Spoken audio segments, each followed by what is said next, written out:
Hello and welcome to Women of the Middle East podcast. Women of the Middle East. This podcast relates the realities of Arab women and their rich and diverse experiences. It aims to present the multiplicity of their voices and wishes to break overdue cultural stereotypes about women of the Middle East. My name is Amal Al-Malki. I'm a feminist, scholar, and educator. This is Women of the Middle East podcast. This is Season 4, Women Voices Across Genres, where I will be speaking to women producing feminist content across different genres and outlets. These courageous voices delve into untapped areas such as women with disability, hybrid identities, intergenerational trauma, feminist narrative and activism, and much, much more. I'm your host, Amal Al-Malki, contributing to creating a new narrative about us by us. This is Women of the Middle East podcast. Hello and welcome to Women of the Middle East podcast. Today is a very special episode and a very special guest. We have Shahd Alshammari. Shahd Alshammari is a Kuwaiti Palestinian author, academic scholar, and she's an assistant professor of English literature.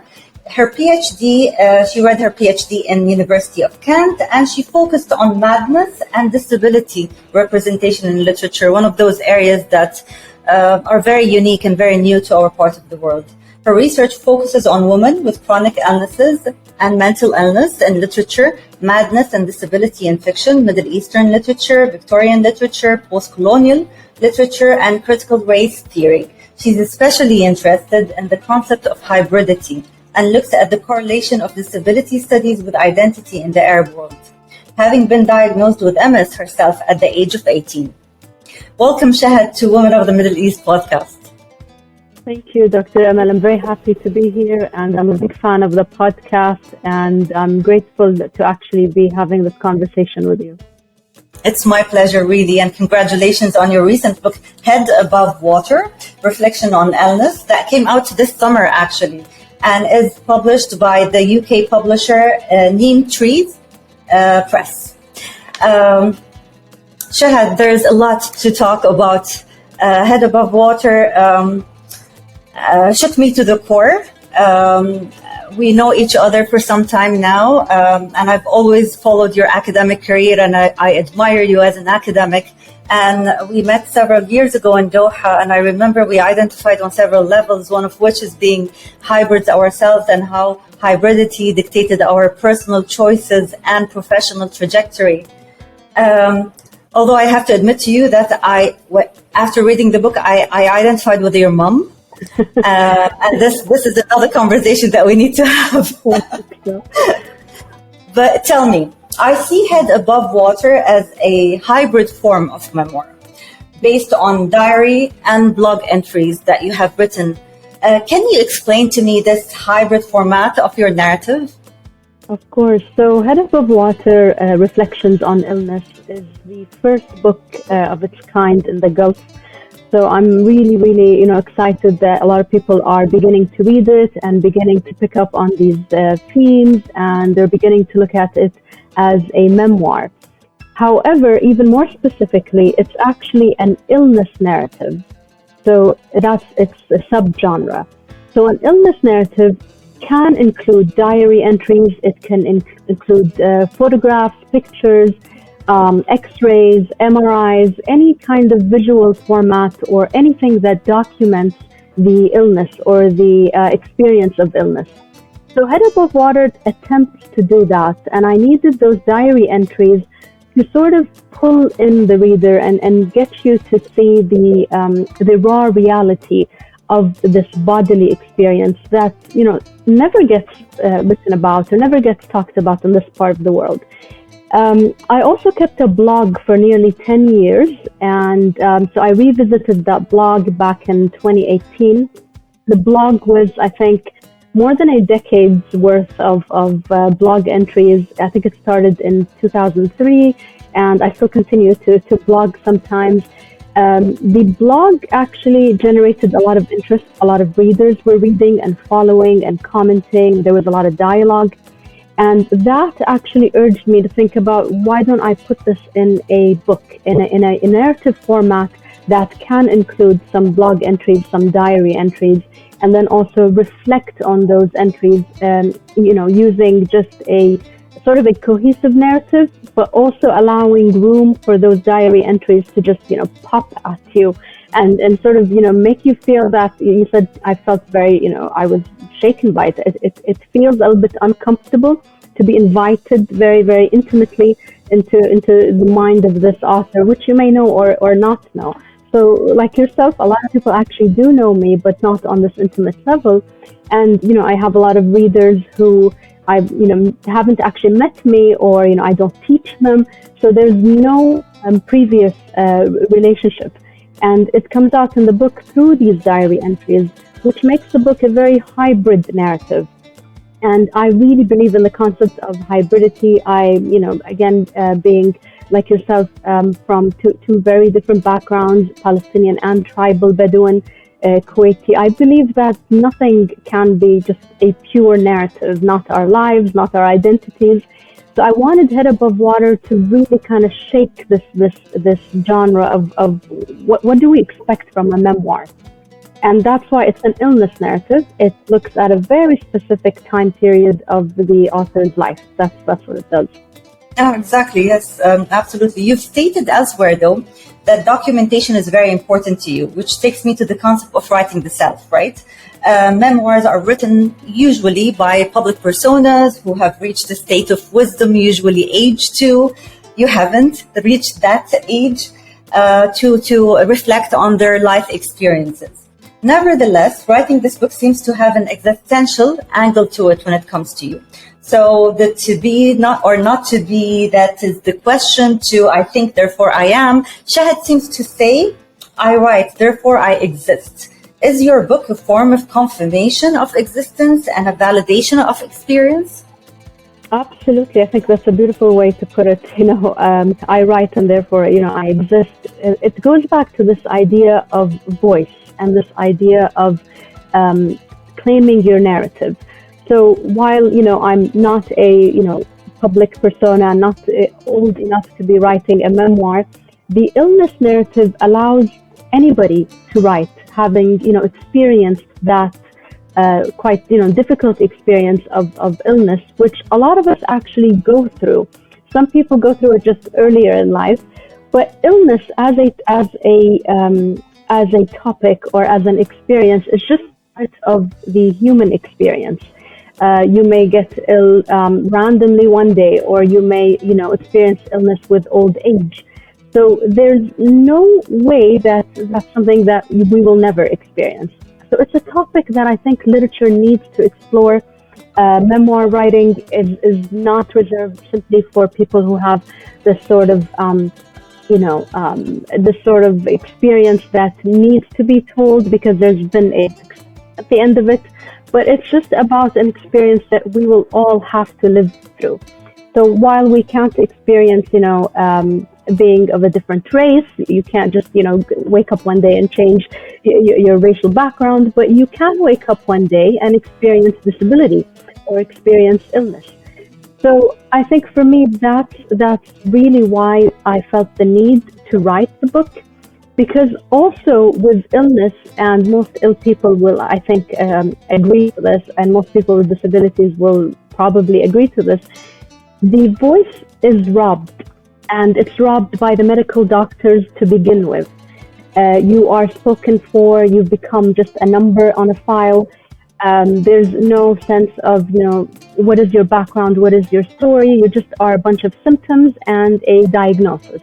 So there's an initial sort of assault on your voice. And I felt that very, very young, and I was able to connect that with also the idea of voice and agency from a post-colonial angle, writing back to the colonizer. In this case, there was medical colonization. And, I saw it everywhere. I saw it in experiences of being around other people with their own struggles, their own illnesses, being silenced by either the medical professional or by the male figure, sometimes the father, sometimes the husband, and he would speak for you at these medical visits. Although it is your body, your experience, he will speak for you and most likely be heard. So having said all that, that's why I felt this urge to write this narrative, because I also studied extensively looking at narratives of illness from the Arab world written by Arab women themselves, and I couldn't find anything. I only found one book by Radwa Ashur, and in it she narrates her experience with cancer. But that was, أثقل من رضوى, heavier than Radwa. That was the only book out there. And for me, that was just staggering and shocking. And again, made me think, okay, then voice has been robbed, essentially. And so to write back, that was the only way I thought I could sort of rectify the situation. Yeah, definitely. And you do it beautifully. I want to speak about the recurring themes in your writings. Love is one of those main themes in your writings. We see some glimpses of love and Head Above Water. Of course, your love for Flake, your love for your mother, your love for your grandmother, lack of love for yourself. But love is always accompanied by loss, which changes the dynamic of the story. It seems that love and loss are the main protagonists. They share the same experience. They share the same characters and within the same events. Is my reading right? What do you think of that? And how is this related to who you are as a woman with a disability? It's a really fun reading to think about, something I never actually sat down and thought about, how love and loss are more intertwined than I think.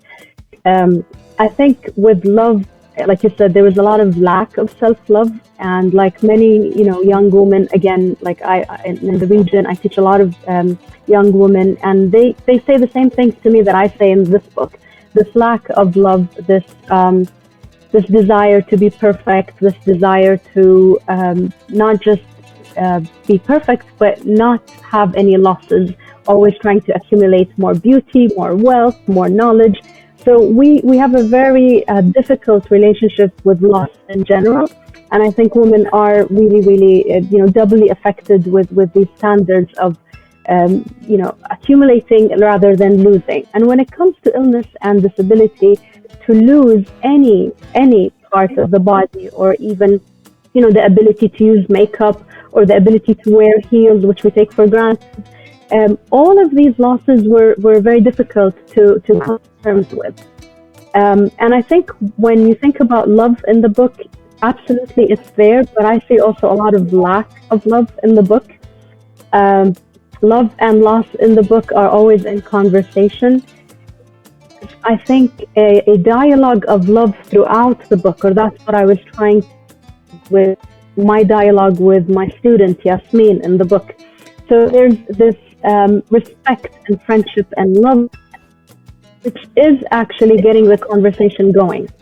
And that's why I begin to write, and that's why I begin to urged by this love, or urged by this, friendship that continues throughout the narrative.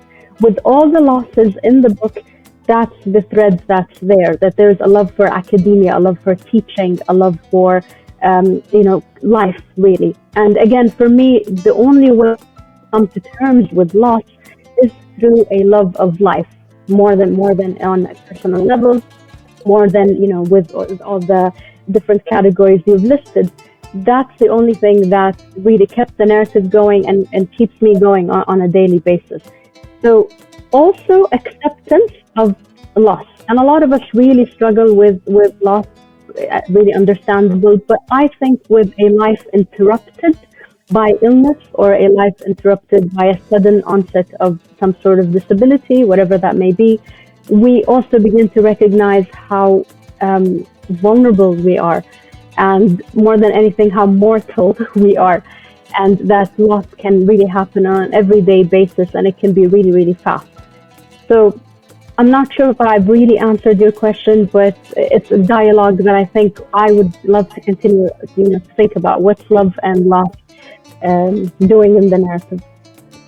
And I want to push you a bit further, because I have to admit, I read your book twice. I read it during the summer, and I read it again preparing for this interview, and I cried twice.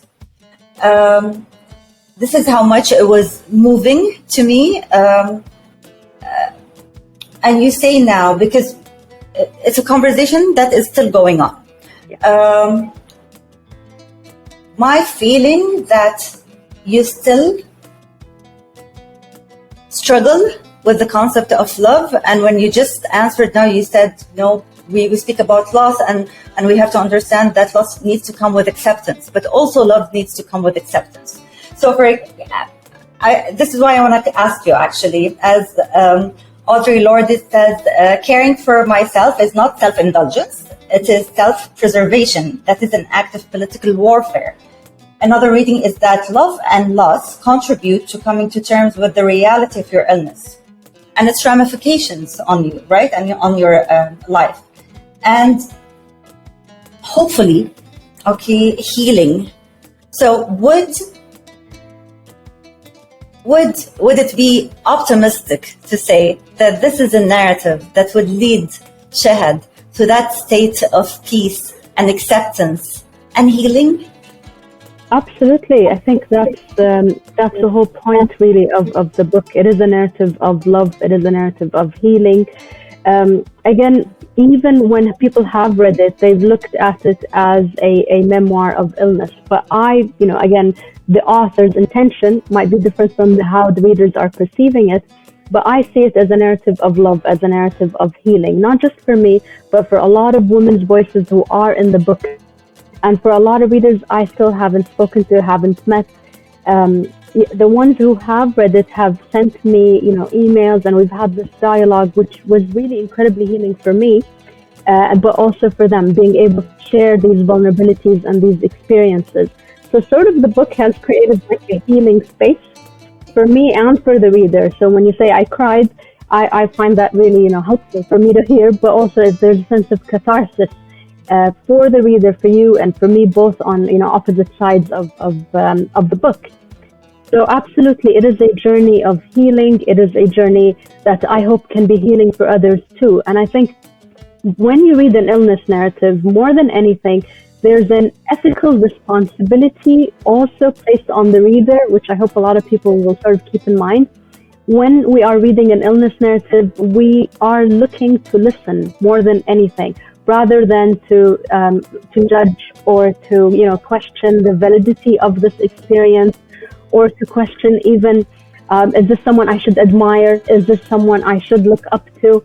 Rather than focus on that, focus on your healing experience of having read the book.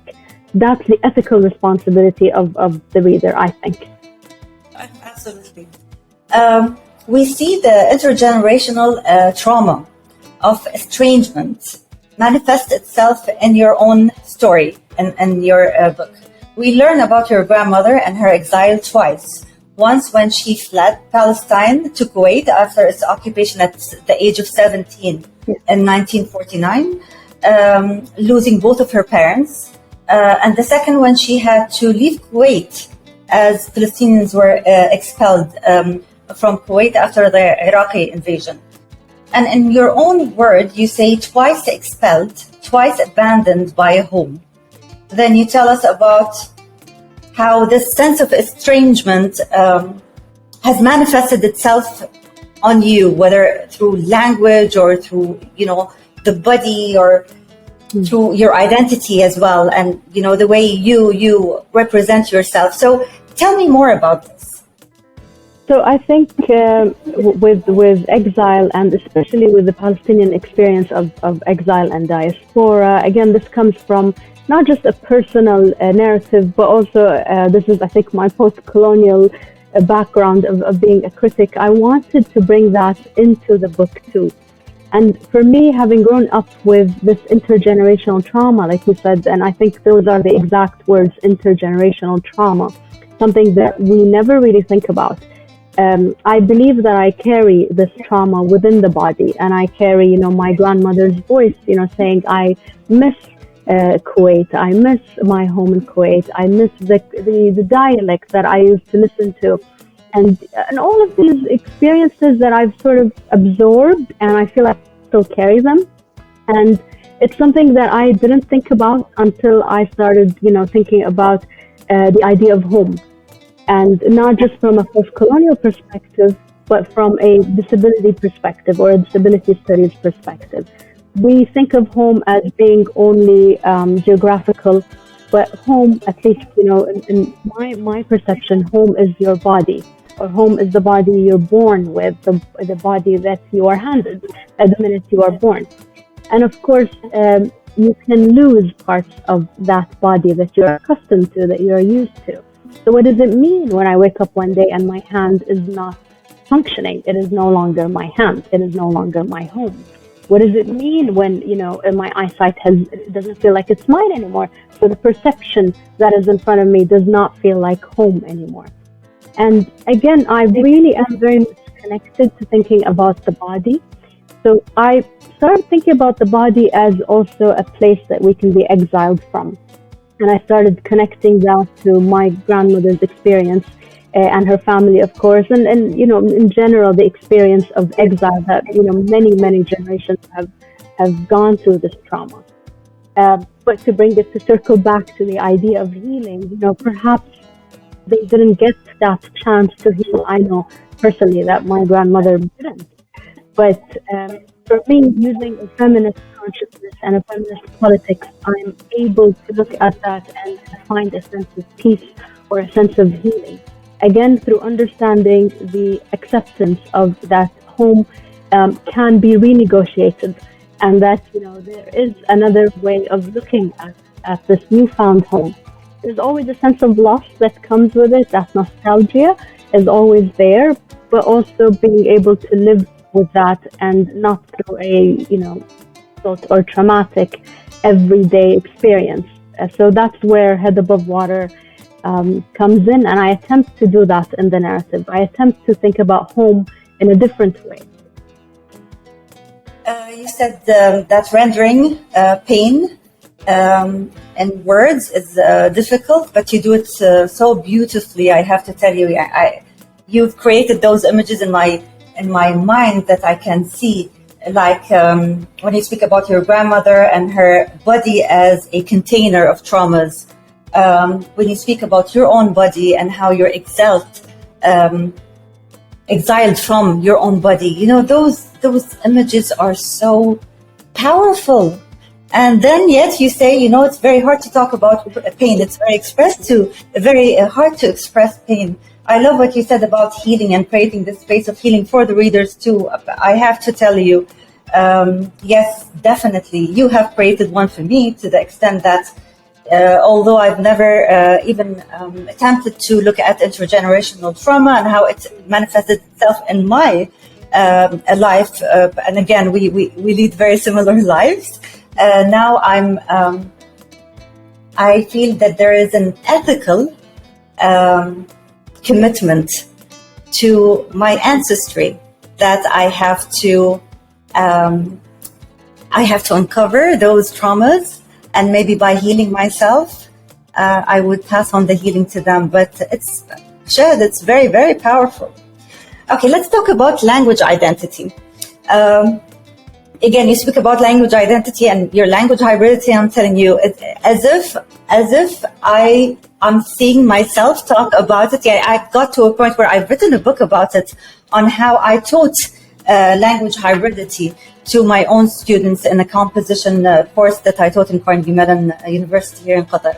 But talk about hybridity from being communication inhibitor, which was at some point, to a unique form of communication. You say language was a place I could create a new identity for myself, someone I could fashion the way that I wanted. Tell me more about this. Well, I think the idea of language for any literature lover is the story of love. That's for me, language has always been a place that I've not just found myself, but I was able to find a voice within that, that fashioning of a new language. So just to take it back a little bit, this concept of language being an inhibitor, it actually goes back to, growing up in English schools or American curriculum, and, speaking a certain language at home, speaking another language at school. being told off for speaking that language at home, and then going back to school and not being allowed to speak in Arabic. And it gets even more complicated with dialect rather than language versus Palestinian dialects, blah, blah, blah. And all of these were actually very oppressive categories. There's a lot of stigma still today. We see it. Why are you speaking in English on a podcast that is, for women of the Middle East? You will get that question. And there's always this immediate attack on people who choose to utilize English or to create a language that they feel comfortable in. For me, language is a way that I could begin to narrate by creating an identity that is completely mine. So I don't feel like it is an English identity. I don't feel like it is a British or American identity. I feel like it allowed me space to create my own world, away from these two dichotomies of Kuwaiti versus Palestinian, Arab versus English. And I was able to play around with it. And I think a lot of us also who are hybrids or who speak, with different languages, do a lot of code switching. So we will speak in Arabic and English at the same time.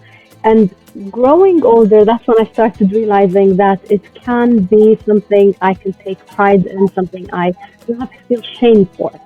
So again, back to the idea of loss of love versus love. There was a lot of stigma towards not using the proper language, not being Arab enough, not using, Kuwaiti enough, not using Palestinian. Are you ashamed of your heritage? And a lot of stigma, really.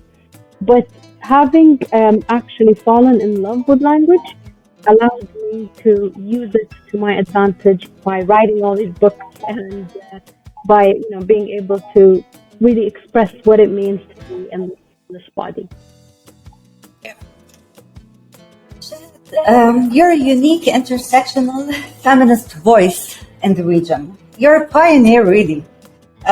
While you're the main subject and head above water, a subject that cross-cuts categories of gender, race, ethnicity, class, disability, your feminist consciousness is burdened by the multiple oppressions women live through in your society. Can you talk about that, the women's stories that you tell in Head Above Water?